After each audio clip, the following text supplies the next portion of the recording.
Good morning. आप सभी को एक बार फिर से स्वागत है जीके मिलेनियर्स में। आइए दोस्तों, आज हम बात करने वाले हैं झारखंड की जनजातियों में अगली जनजाति के बारे में। और आज हम जानेंगे 13वीं जनजाति, जो कि काफी महत्वपूर्ण जनजाति के रूप में माना जाता है झारखंड में। आज हम बात करने वाले हैं करमाली जनजाति के बारे में। बता दें कि इससे पहले हम 12 जनजातियों को पढ़ चुके हैं। तो 12 जनजातियों को अलग अलग हम खंडों में इससे पहले विभाजित करके और अलग अलग रूप में हम पढ़े हुए हैं। तो अगर इससे पहले के क्लास अगर आप हमारे क्लास को नहीं देखा है तो आप हमारे क्लास के प्लेलिस्ट में जाकर कह सकते हैं कि देख सकते हैं। वहां से सारे क्लास को आप आसानी से और समझ सकते हैं। चलिए, आज हम बात करने वाले हैं करमाली जनजाति के बारे में, तो जो कि झारखंड की एक महत्वपूर्ण जनजाति के रूप में माना भी जाता है। और इनको हम अलग अलग पार्ट में सारी चीज को अलग अलग तरीके से समझेंगे। सबसे पहले इनके परिचय के बारे में समझेंगे, कैसा इनका इतिहास रहा है। साथ ही साथ इनकी सामाजिक और सांस्कृतिक व्यवस्था के बारे में हम समझेंगे। और सांस्कृतिक व्यवस्था के बारे उसके बाद हम आएंगे उनकी आर्थिक व्यवस्था के आधार पर। और आर्थिक व्यवस्था जब हो जाएगा उसके बाद फिर इनकी धार्मिक व्यवस्था के बारे में बात करेंगे। धार्मिक व्यवस्था के बाद इनके कुछ प्रमुख पर्व और त्योहारों के बारे में बात करेंगे। और साथ ही साथ इनकी एक अपनी भाषा है, वो है कुड़माली। तो कुड़माली भाषा के बारे में हम समझेंगे। जैसे संथाल लोगों की भाषा संथाली है, हो लोगों की भाषा हो है, मुंडा लोगों की भाषा मुंडारी के नाम से जाना जाता है। तो उसी तरह से करमाली की अपनी भाषा है, कुड़माली के नाम से जाना जाता है। तो इन सभी चीजों को हम एक एक करके समझेंगे और बिल्कुल भी आसानी तरीके से हम कह सकते हैं कि आसान भाषा में सभी चीजों को एक एक करके समझेंगे, जो कि आपको कहीं भी आपको रटने की आवश्यकता नहीं पड़ेगा। अगर आप एक बार पूरा वीडियो अगर मेरा अंत तक आप देख लेंगे तो आसानी से सब कुछ समझ में आ जाएगा। चलिए शुरू करते हैं। सबसे पहले हम बात करेंगे करमाली जनजाति के बारे में।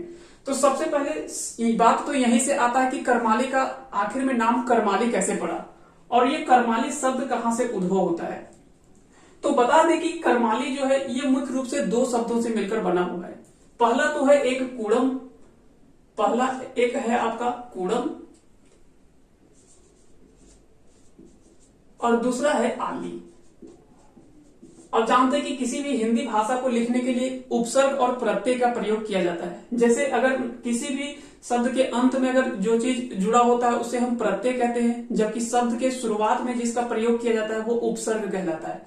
तो ये हिंदी चीजों का कह सकते हैं कि ये टर्म है, तो आप आसानी से समझ सकते हैं कि तो यहाँ पे क्या है कि कूड़म का अर्थ कह सकते हैं कि ये कुड़मी भाषा, ये तो कुड़मी जनजाति से ही मिलकर ये नाम से ही कूड़म शब्द आया है। तो कुड़मी जाति से जो भी ये शब्द आया है कूड़म शब्द, और आली कह सकते हैं कि एक प्रत्यय है। तो यही दोनों शब्दों को मिलकर, यही दोनों शब्द को मिलाकर करमाली या तो फिर कुड़माली कह सकते हैं। करमाली या तो फिर कुड़माली, यही से दोनों शब्दों से मिलकर बना हुआ है ये।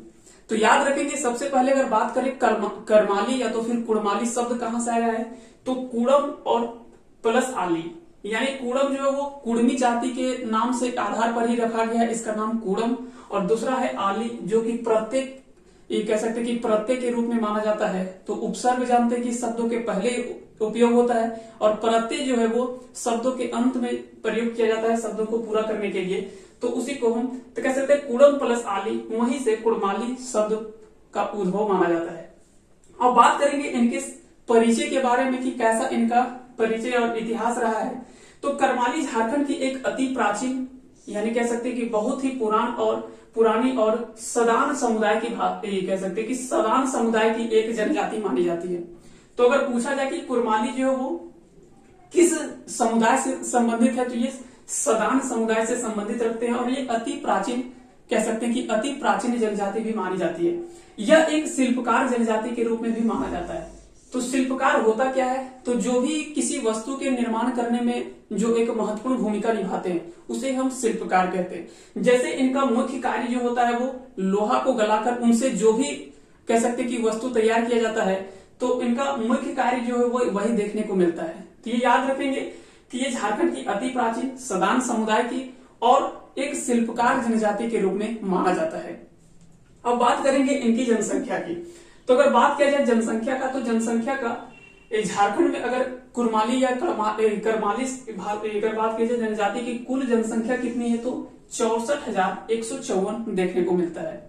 अगर प्रतिशत के हिसाब से अगर बात करें तो 0.74% झारखंड की कुल जनसंख्या का लगभग माना जाता है जनजातियों में। तो झारखंड की जनजातियों में करमाली का जो योगदान है वो 0.74%, और ये आंकड़ा जो है वो 2011 की जनगणना के अनुसार से है। तो ये चीज आप ध्यान रखेंगे।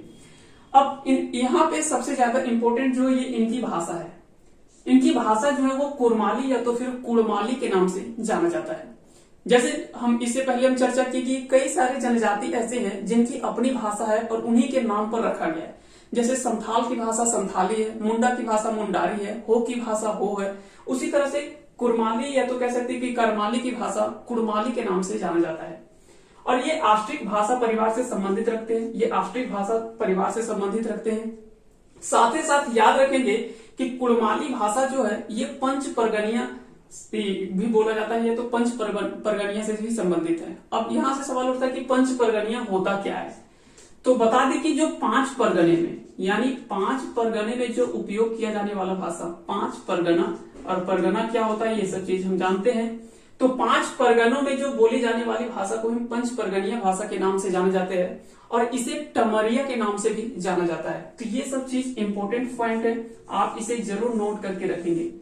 टमरिया के नाम से भी जाना जाता है। तो याद रखेंगे कुड़माली की अपनी भाषा है कुड़माली, और ये आष्ट्रिक भाषा समूह से संबंधित है, यानी आष्ट्रिक भाषा परिवार से संबंधित है। जैसे हम प्रजाति समूह में देखते हैं प्रोटो ऑस्ट्रेलॉइड, ऑस्ट्रेलॉइड, और फिर बात करते हैं द्रविडियन की। उसी तरह से भाषाओं में भी कई सारे अलग अलग भाषा देखने को मिलता है, ऑस्ट्रो एशियाटिक, एशियाटिक, या तो और भी कई सारे ऐसे भाषा देखने को मिलता है भाषा परिवार में भी। तो अगर बात किया जाए कुड़माली भाषा की, तो कुड़माली भाषा जो वो आष्ट्रिक भाषा परिवार से संबंधित रखते हैं, और साथ ही साथ ये पंच परगनिया भाषा के अंतर्गत भी आता है, और इसे टमरिया के नाम से जाना जाता है। याद रखेंगे इनका समूह जो है प्रजाति समूह। और साथ ही साथ एक चीज आप यहाँ से इंपॉर्टेंट पॉइंट याद रखेंगे कि अगर पूछा जाए कि कुड़माली भाषा का उद्भव जो है वो मुख्य रूप से कब माना जाता है, तो कुड़माली भाषा का मुख्य रूप से उद्भव जो है वो 1997 में माना जाता है। याद रखेंगे 1997 में इनका मुख्य उद्भव जो है वो माना जाता है कुड़माली भाषा का। हालांकि उससे पहले भी प्रचलन था, लेकिन भाषा के रूप में एक जो योगदान मिलता है, कह सकते हैं कि एक नाम जो मिलता है उनको भाषा के तौर पर, वो 1997 से मिलता है। साथ ही साथ अगर याद रखेंगे कि इस भाषा को बोलने वाले झारखंड में कुल कितने व्यक्ति लगभग माने जाते हैं, तो हालांकि ये 2011 की जनगणना के अकॉर्डिंग या पुराने आंकड़े के अनुसार से देखा जाए तो लगभग 3 से 3.5 लाख ऐसे व्यक्ति हैं जो कि झारखंड में कुड़माली भाषा को बोलते हैं। तो कुड़माली भाषा बोलने वाले अगर झारखंड में अगर कुल जनसंख्या का बात किया जाए कि कितने ऐसे व्यक्ति हैं जो कि कुड़माली भाषा का प्रयोग करते हैं, तो वो लगभग 3 से 3.5 लाख व्यक्ति देखने को मिलता है। साथ ही साथ याद रखेंगे कि ये समूह जो है वो ऑस्ट्रेलॉइड प्रजाति समूह से संबंधित रखते हैं। ऑस्ट्रेलॉइड या तो फिर इसे प्री द्रविडियन भी कहा जाता है। अब यहाँ पे द्रविडियन इसे आप नहीं समझिएगा, द्रविड़ अलग है और प्री द्रविडियन अलग है। जैसे प्रोटो ऑस्ट्रेलॉइड अलग प्रजाति है। जैसे प्रजाति समूह में हम 3 प्रजाति समूह की चर्चा करते हैं। सबसे पहला जो आता है वो प्रोटो ऑस्ट्रेलॉइड आता है, दूसरा आता है वो ऑस्ट्रेलॉइड या तो फिर प्री द्रविडियन, और तीसरा आता है आपका द्रविडियन। तो ये तीनों अलग अलग पार्ट है और अलग अलग समूह प्रजाति का अलग अलग समूहों में बांटा गया है। जैसे अगर बात किया जाए ऑस्ट्रेलॉइड या प्री द्रविडियन में, तो इसमें 2 जनजातियों को रखा गया है, वो है मुंडा और करमाली। तो मुंडा और करमाली को ऑस्ट्रेलॉइड या तो फिर प्री द्रविडियन प्रजाति समूह में रखा गया है। वहीं अधिक जनजातियों को जो है वो प्रोटो ऑस्ट्रेलॉइड में रखा गया है, जबकि कुछ जनजातियों को कह सकते हैं कि द्रविडियन प्रजाति समूह में रखा गया है। तो ये सभी चीजों को आप ध्यान से रखेंगे, और ये सब चीजों के बारे में हम पीछे ही चर्चा कर चुके। जब हम जनजातियों की शुरुआत कर रहे थे तो वहीं पे हम इन सभी चीजों को हम एक एक करके पूरे डिटेल से समझे हैं। तो अगर नहीं देखें तो हमारे पिछले कक्षाओं को आप जरूर देखें, वहां से आपको बहुत अच्छे से समझ में आ जाएगा। आगे बात करेंगे इनके सामाजिक और सांस्कृतिक व्यवस्था के बारे में। तो इनकी सामाजिक और सांस्कृतिक व्यवस्था अगर बात की जाए तो करमाली जनजाति मुख्य रूप से 7 गोत्रों में विभाजित है। गोत्र जानते हैं कि कई जनजातियों में अलग अलग गोत्र देखने को मिलता है। चाहे जनजाति का बात करें या जाति का बात करें, कोई भी किसी में भी हर किसी में गोत्र जो होता है वो अलग अलग देखने को मिलता है। लेकिन जनजातियों में जो है वो गोत्र का खासा महत्व रखा जाता है, खासा महत्व माना जाता है। जैसे इनकी अगर 7 प्रमुख गोत्र का अगर चर्चा करें तो जैसे आता है सोना, कछुआ, संडवार, कैथवार, खलखोहार, करहर और तिर्की। तो ये प्रमुख जो वो 7 गोत्र माना जाता है करमाली जनजाति में। तो अगर पूछा जाए कि इन सभी गोत्र का संबंध किस जनजाति से है, तो वो करमाली जनजाति से संबंधित है। फिर से एक बार चर्चा करते हैं। सोना, फिर है कछुआर, संडवार, कैथवार, खलखोहार, करहर और तिर्की। तो ये 7 गोत्र जो है वो करमाली जनजाति के प्रमुख गोत्र माना जाता है। साथ ही साथ याद रखेंगे इनमें वधु मूल्य का प्रचलन भी देखने को मिलता है और इनके वधु मूल्य को हथुआ, हंठुआ, हढ़ुआ या तो फिर पोन। अब एक ही नाम को 3 अलग अलग क्यों आप लिखा? आपसे सवाल हो सकता है कि ये एक ही तो नाम लगभग मिला जुला लग रहा है। तो दोस्तों जितने भी अलग अलग किताब हैं वो सभी क्या किए हैं कि कुछ ना कुछ बदल करके और उन्होंने कह दिया कि हम एक नया किताब लिखे हैं, और उनका कहना कि हम एक नया शब्द किए, वास्तविक में ये नाम है, लेकिन दरअसल ये वही नाम है, एक ही नाम है। एक ही नाम को थोड़ा बहुत परिवर्तन करके उन्होंने कह दिया कि हम एक नया किताब लेकर आए हुए हैं। तो ये कोई नया चीज नहीं है, एक ही शब्द है, लगभग मिलता जुलता है। तो एक चीज याद रखेंगे, लेकिन इसीलिए हम सभी शब्दों को लिख दिए ताकि आपको इनमें से कोई भी शब्द देखने को मिले तो आप आसानी से वहां पे ऑप्शन में टिक कर सके। तो चाहे आपका हथुआ हो, हंठुआ हो, हढ़ुआ हो या तो फिर कई जगह इनमें पोन नाम से भी देखने को मिलता है। तो ये सभी चीजों को याद रखेंगे। अगर करमाली जनजाति में पूछा जाए कि वधु मूल्य किस नाम से जाना जाता है, तो वो हथुआ के नाम से जाना जाता है। याद रखेंगे इनमें कुछ प्रमुख विवाह का अगर बात किया जाए तो जैसे आयोजित विवाह, गोलट विवाह, विनिमय, राजी खुशी, ढूकू, सांघा, ये सभी जो वो प्रमुख विवाह के रूप में माना जाता है। सबसे ज्यादा प्रचलित विवाह जो है वो आयोजित विवाह जो है वो सबसे ज्यादा प्रचलित विवाह माना जाता है। साथ ही साथ गोलट विवाह भी देखने को मिलता है, विनिमय विवाह, राजी खुशी विवाह, ढोकू विवाह या तो फिर सांघा विवाह, ये सभी जो है वो कह सकते हैं कि कुछ प्रमुख विवाह जो है वो करमाली जनजाति में देखने को मिलता है। साथ ही साथ अगर बात किया जाए जैसे और सभी जनजातियों के आधार पर, जैसे पहले गांव या तो फिर पंचायत के आधार पर इनकी पंचायती व्यवस्था होती है अपनी, तो उनका अगर पंचायत का प्रमुख अगर बात किया जाए तो ये अपने पंचायत के जो प्रमुख होते हैं या तो प्रधान व्यक्ति होते हैं उसे मालिक के नाम से पुकारते हैं। तो अगर बात किया जाए कि करमाली जनजाति में जो पंचायत के प्रमुख होते हैं वो किस नाम से जाने जाते हैं, तो वो मालिक के नाम से जाने जाते हैं, मालिक नाम से जाने जाते हैं या तो फिर मालिक नाम से ये कह सकते हैं कि संबोधित किया जाता है। उसके बाद अब हम बात करेंगे करमाली जनजाति।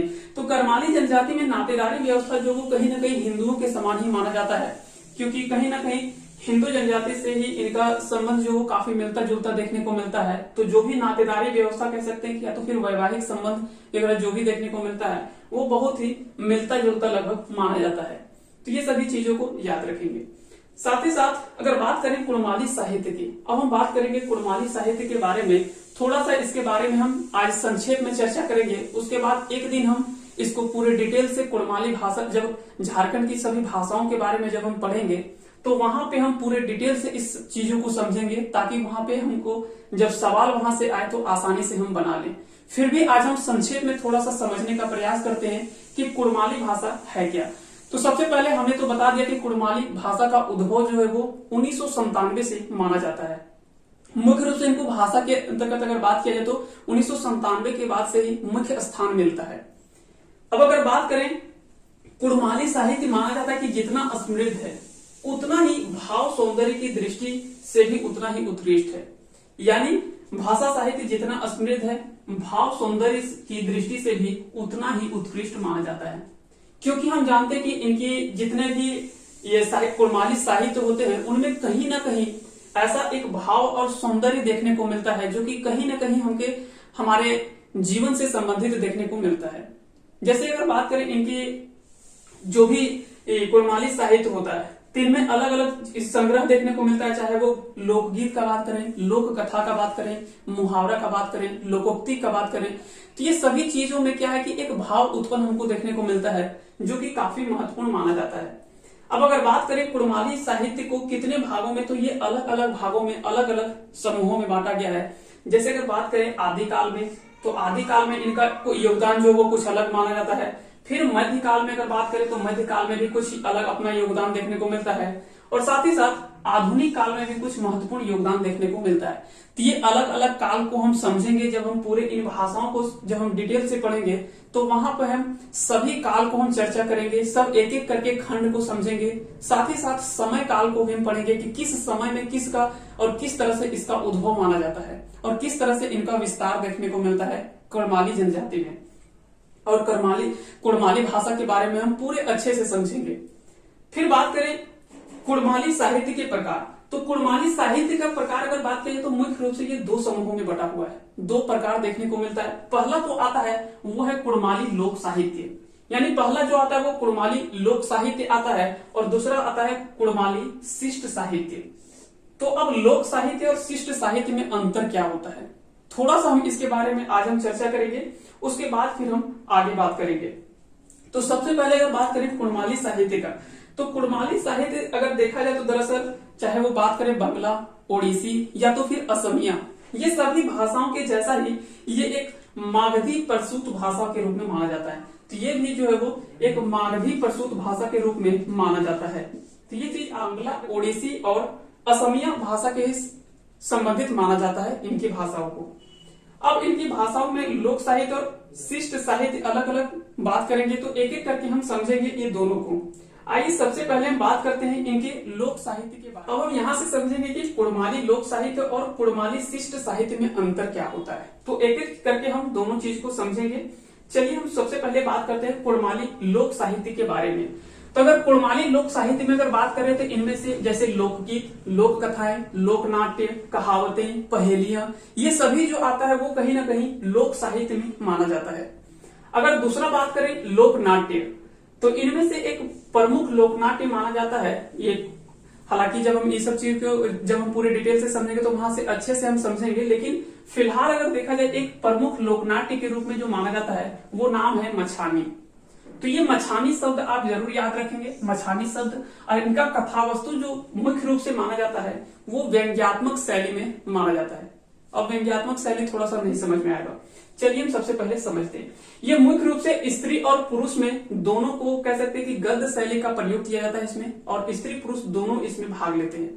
और ये कह सकते हैं कि एक दूसरे से ये इसमें प्रश्न होता है और प्रश्नों के आधार पर ये कह सकते हैं कि ये व्यंग्यात्मक शैली के रूप में देखने को मिलता है। और व्यंग्य शैली में जैसे इनमें और भी लोकनाट्य का चर्चा करेंगे जब हम जैसे बात करेंगे छौ का, नटुआ का और डोमकच का, ये सभी अलग अलग लोकनाट्य के बारे में हम चर्चा करेंगे। तो वहीं पे हम समझेंगे मछानी के बारे में भी। लेकिन थोड़ा सा हम यहाँ पे बता दें कि अगर पूछा जाए कि इनमें से मछानी लोकनाट्य का संबंध जो वो मुख्य किस जनजाति में देखने को मिलता है, तो वो करमाली जनजाति में जो वो ज्यादातर देखने को मिलता है। साथ ही साथ ये हमने देखा कि पहला इसका जो था वो लोक साहित्य के बारे में। लोक साहित्य में लोकगीत देखते हैं, लोक कथा देखते हैं, लोक नाट्य के बारे में देखते हैं, कहावतें बहुत सारे देखने को मिलता है। फिर साथ ही साथ कुछ प्रमुख पहेलियां देखने को मिलता है, मुहावरे देखने को मिलते हैं। तो ये सभी जो वो लोक साहित्य के अंतर्गत आता है। जबकि शिष्ट साहित्य क्या होता है, तो शिष्ट साहित्य अगर बात किया जाए तो ये मुख्य रूप से जो वो मध्यकाल में देखने को मिलता है, जो कि 1750 से 1850 ईस्वी सन के रूप में देखने को मिलता है, वो मुख्य रूप से देखने को मिलता है। अब शिष्ट साहित्य में होता क्या है, तो दरअसल ये समय काल है 1484 में जब चैतन्य महाप्रभु का झारखंड में प्रवेश होता है। हम सभी जानते हैं कि चैतन्य महाप्रभु का झारखंड में जब प्रवेश होता है तो उन्होंने वैष्णव मत का काफी प्रचार प्रसार किया और कहीं ना कहीं वहां से एक उद्भव देखने को मिलता है वैष्णव मत का। और वहां से क्या है कि जो भी रामायण और महाभारत, ये सभी चीजों का जो गीत थे, वो सभी गीतों को क्या किया इन्होंने, कह सकते हैं कि एक साहित्य के रूप में या तो फिर गीतों के रूप में उन्होंने अलग अलग रूप में इनका ये कह सकते हैं कि लिखा, कहानी के रूप में, कविता के रूप में अलग अलग जो वो, और अलग अलग नायक नायिकाओं को माना, जैसे कृष्ण का, राम को, श्री राम को, ये सभी चीजों को क्या है कि अलग अलग ये नायक और नायिकाओं के रूप में लिए। और वहां से इन्होंने क्या है कि अलग अलग गीत का संग्रह कर दिया, कविताओं का संग्रह किया। तो उसी को हम क्या कहते हैं कि शिष्ट साहित्य कहते हैं, जो कि मुख्य रूप से महाभारत और रामायण महाभारत से जो वो लिया गया, वहीं से कुछ उठाया गया व्यंग्य माना जाता है। तो शिष्ट साहित्य में जो वो मुख्य रूप से जो देखने को मिलता है वो रामायण और महाभारत का ही जो वो ज्यादातर, और साथ ही साथ कुछ महत्वपूर्ण भी चीजें देखने को मिलता है। अगर बात करें इनमें कुछ महत्वपूर्ण लोक कवि का, तो जैसे बर्जुराम कह सकते हैं, नरोत्तमा हो गया, गौरंगिया हो गया, फिर दुर्योधन, पीताम्बर, दीना, रामकृष्ण और साथ ही साथ विनंद सिंह, ये कुछ महत्वपूर्ण जो है वो लोक कवि माने जाते हैं इन साहित्यों के संबंधित। तो ये सभी चीजों को हम समझ सकते हैं और साथ ही साथ हम जब इसको और आगे जब पढ़ेंगे तो वहां पे हम अच्छे से चर्चा करेंगे इन चीजों को। आज हम थोड़ा सा संक्षेप में इस चीजों को हम बताने का प्रयास किए हैं। बाकी का जो भी चीज है उसको हम आगे कह सकते हैं कि हम अच्छे से समझेंगे। अगर बात करें इनके आर्थिक व्यवस्था के बारे में, अगर करमाली जनजाति की आर्थिक व्यवस्था का बात किया जाए तो ये मुख्य रूप से शिल्पकार या तो फिर दस्तकार माने जाते हैं, शिल्पकार या तो फिर दस्तकार माने जाते हैं। और इनका प्रमुख पेशा जो है वो लोहा कलाकर औजार बनाना है। यानी ये क्या करते हैं कि लोहा कलाकर औजार बनाने का मुख्य जो है इनका प्रमुख पेशा माना जाता है करमाली जनजाति का। कह सकते हैं कि कुछ करमाली जनजाति जो है वो खेती बाड़ी या तो कृषि कार्य भी करते हैं और कुछ जो है वो ज्यादातर जो है वो शिल्पकार या दस्तकार के रूप में माना जाता है, लेकिन कुछ जो है वो खेती बाड़ी या तो कह सकते हैं कि कृषि कार्य को भी संपन्न करते हैं। अगर बात करें अस्त्र शस्त्र बनाने की कला में ये दक्ष और प्रवीण माने जाते हैं, क्योंकि हम जानते हैं कि लोहा कलाकर ये अलग अलग औजार बनाते हैं, तो वहां से क्या है कि ये अलग अलग तरह से अस्त्र शस्त्र बनाने का कार्य करते हैं। तो ये जो है वो इन कलाओं में कह सकते हैं कि ये काफी दक्ष माने जाते हैं। तो इस तरह से भी करमाली के जनजाति के बारे में कुछ महत्वपूर्ण पॉइंट ये आप जरूर याद रखेंगे। साथ ही साथ अगर इनकी धार्मिक व्यवस्था की अगर बात किया जाए तो इनकी धार्मिक व्यवस्था में अगर बात करेंगे तो यहाँ पे क्या है कि इनके प्रधान देवता जो होता है, यानी कह सकते हैं कि करमाली जनजाति में जो प्रधान देवता देखने को मिलते हैं वो सिंगबोंगा के नाम से जाना जाता है। सिंगबोंगा के नाम से या तो सिंगबोंगा को मानते हैं ये अपना प्रधान देवता। साथ ही साथ इनका जो धार्मिक प्रधान या तो फिर जो धार्मिक कार्यों का संचालन करते हैं या कह सकते हैं कि पुजारी जो होता है उसे पाहन या तो फिर नाया के नाम से जाना जाता है। पाहन या तो फिर नाया के नाम से जाना जाता है। पाहन या तो फिर नाया के नाम से जाना जाता है। इनमें गुनी ओझा का प्रचलन भी देखने को मिलता है। इनमें गुनी ओझा का प्रचलन देखने को मिलता है और जिसका पवित्र स्थान जो है वो देवुक्री के नाम से जाना जाता है। तो इनका पवित्र स्थान जो होता है गुनी ओझा का वो देवुक्री के नाम से जाना जाता है। तो इन शब्दावलियों के आप जरूर ध्यान रखेंगे। इन शब्दावली से ज्यादातर सवाल जो है वो यहां से पूछा जाता है। साथ ही साथ एक महत्वपूर्ण पॉइंट याद रखेंगे कि करमाली जनजाति जो है वो दामोदर नदी को सबसे पवित्र नदी के रूप में मानती है। जैसे कई सारे लोग जो है वो गंगा को पवित्र नदी मानते हैं, तो कुछ जो है वो करमाली जनजाति की अगर बात करें तो ये दामोदर नदी को प्रमुख नदी मानते हैं। कुछ ऐसे नदी हैं जैसे नेपाल क्षेत्र में जाएंगे तो वहां पे सालवी नदी के नाम से जाना जाता है, जो कि कह सकते हैं कि सालिग्राम नदी जो है जहां पे छोटे छोटे पत्थर जो है सालिग्राम के रूप में देखने को मिलता है। तो वहां सालिग्राम जो साली नदी जो है वो काफी प्रचलित है, या तो फिर कह सकते हैं कि जो वो पवित्र नदी के रूप में माना जाता है। कुछ ऐसे क्षेत्र हैं जहां पे अलग अलग नदियों का अपना पवित्र स्थान माना जाता है। तो ये अलग अलग क्षेत्रों में अलग अलग देखने को मिलता है। तो अगर करमाली पूछा जाए कि करमाली जनजाति इनमें से झारखंड के किस नदी को सबसे पवित्र नदी के रूप में मानता है, तो वो आपका दामोदर नदी होगा। फिर बात करें इनके कुछ प्रमुख त्योहारों के बारे में, तो कुछ प्रमुख पर्व और त्योहार अगर बात करें तो ये करमाली जो है ये टूसू पर्व को मीठा पर्व या तो फिर बड़का पर्व के नाम से पुकारते हैं। मीठा पर्व या बड़का पर्व के नाम से पुकारते हैं करमाली जो वो टूसू पर्व को। और साथ ही साथ ये टूसू पर्व को काफी प्रमुखता से मनाते हैं और इनका काफी महत्वपूर्ण त्योहार के रूप में माना जाता है टूसू त्योहार। अन्य त्योहारों में अगर बात करें तो सरहुल, कर्मा, नवाखानी, सोहराय, टूसू, ये सभी जो है वो कुछ महत्वपूर्ण त्योहार के रूप में माना जाता है।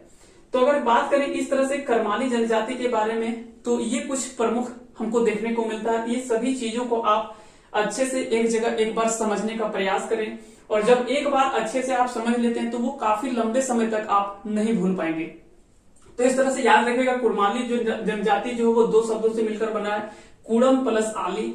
यानी कुड़म का अर्थ होता है, ये मुख्य रूप से कुड़मी जाति जो है वहीं से ये शब्द आया है कुड़म, और प्लस आली जो है ये प्रत्यय माना जाता है। जैसे उपसर्ग और प्रत्यय होता है तो अंत में जो होता है वो प्रत्यय कहा जाता है, तो ये आली जो है वो प्रत्यय, और ये दोनों मिलकर ही कुड़माली शब्द आया है।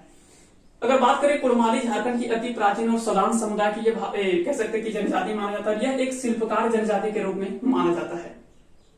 इनकी जनसंख्या अगर बात करें तो 64,154, जो कि 0.74% जो वो झारखंड की कुल जनजातियों में माना जाता है।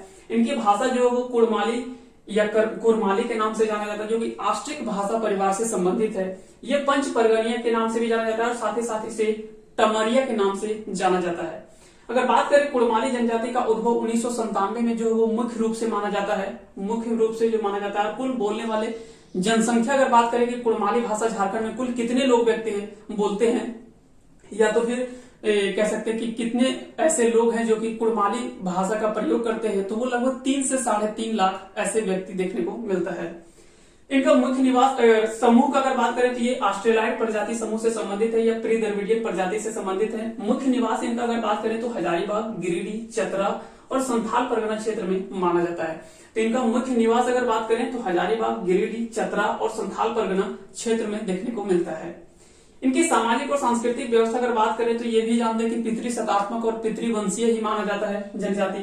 इनमें मुख्य रूप से 7 गोत्र का कह सकते हैं कि ये 7 गोत्रों में विभाजित है कुड़माली जनजाति, जैसे सोना, कछवार, संडवार, केथवार, खलखोहार, करहर और तिरकी। ये कुछ प्रमुख गोत्र इनका देखने को मिलता है।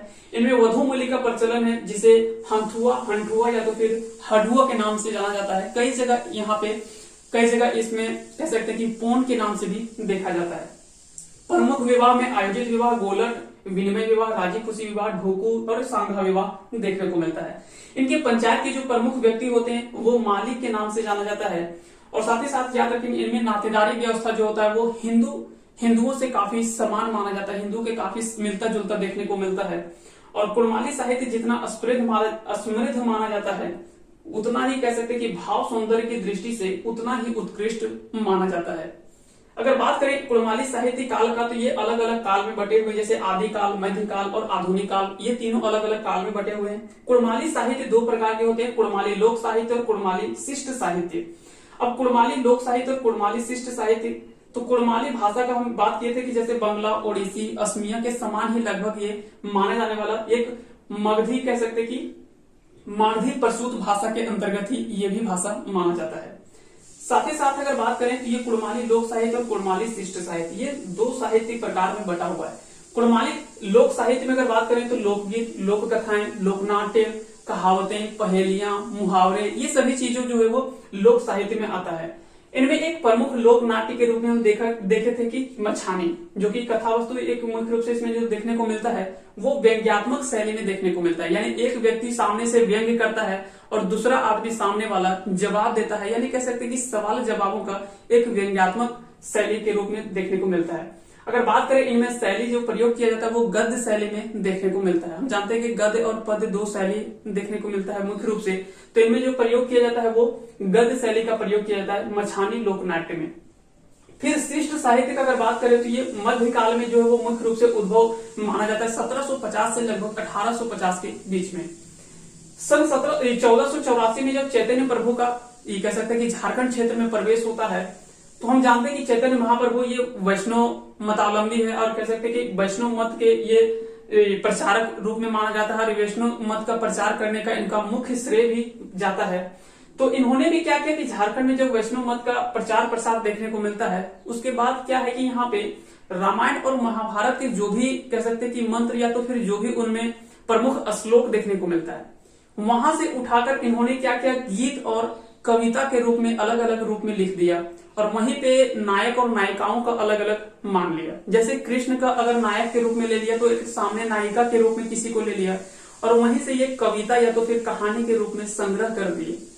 तो उसी को हम कह सकते हैं कि शिष्ट साहित्य जो है वो मुख्य रूप से इनमें आता है। अब याद रखेंगे इनके आर्थिक व्यवस्था अगर बात किया जाए तो ये शिल्पकार या दस्तकार के रूप में मुख्य रूप से माने जाते हैं।